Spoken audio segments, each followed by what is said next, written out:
Hello everyone, and welcome to Heart Echo channel. My name is Marcus Webb, and I'm 57 years old now. The story I want to share with you happened 8 years ago, back when I was working 3 jobs just to survive and raise my son. It all started when I became a single father.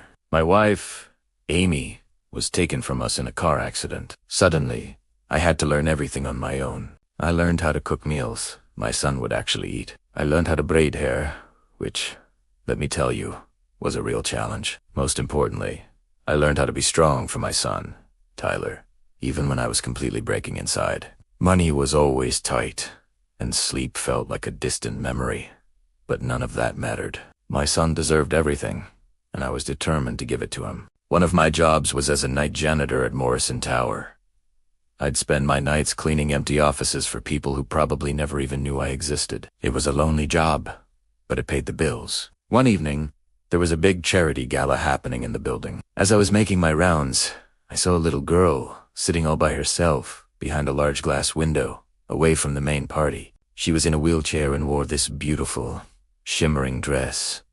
But her eyes, they were filled with a deep loneliness that I recognized immediately. I later found out her name was Olivia. She had lost her father in a car accident, the same kind of accident that took my Amy. Olivia couldn't walk, and she told me she often felt invisible. Seeing her sadness, I saw my own son's potential loneliness. I saw the pain that I tried so hard to protect him from. I knew I had to do something. So, I walked over and asked her if she'd like to dance. Not out on the crowded dance floor, but right there, in the quiet hallway. I started to push her wheelchair gently, swaying it back and forth to the faint music drifting from the gala. She started to laugh, a pure, wonderful sound that echoed in the empty hall. She stretched her arms out like a ballerina, her face lit up with a joy that just wasn't there moments before. For those few minutes, she wasn't a girl in a wheelchair. She was a dancer, and she was free. After a few minutes, I noticed someone was watching us. It was a woman, and she had tears streaming down her face. She walked over, and I thought for sure I was about to be fired. But instead, she introduced herself as Victoria Kensington, Olivia's mother, and as it turned out, she was the billionaire CEO of the very building I was cleaning. She didn't scold me. She simply thanked me. "You saw my daughter," she said, her voice filled with emotion.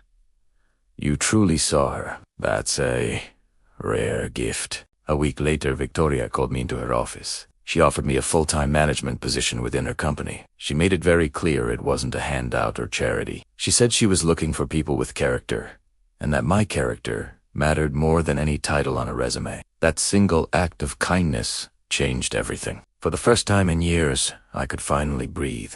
I got a stable job. I could sleep at night. And most importantly, I could be fully present for my son. Our children, Tyler and Olivia, became the best of friends. And over time, Victoria and I did too. That night taught me a powerful lesson. You never know who's watching your actions. You never know whose life you might change simply by choosing kindness over comfort, by stepping out of your own world for just a moment to connect with someone else. Sometimes, all it takes is one simple dance in a hallway to change a life forever. Thank you for listening to my story. If it resonated with you, please like, share, and subscribe for more stories from the heart.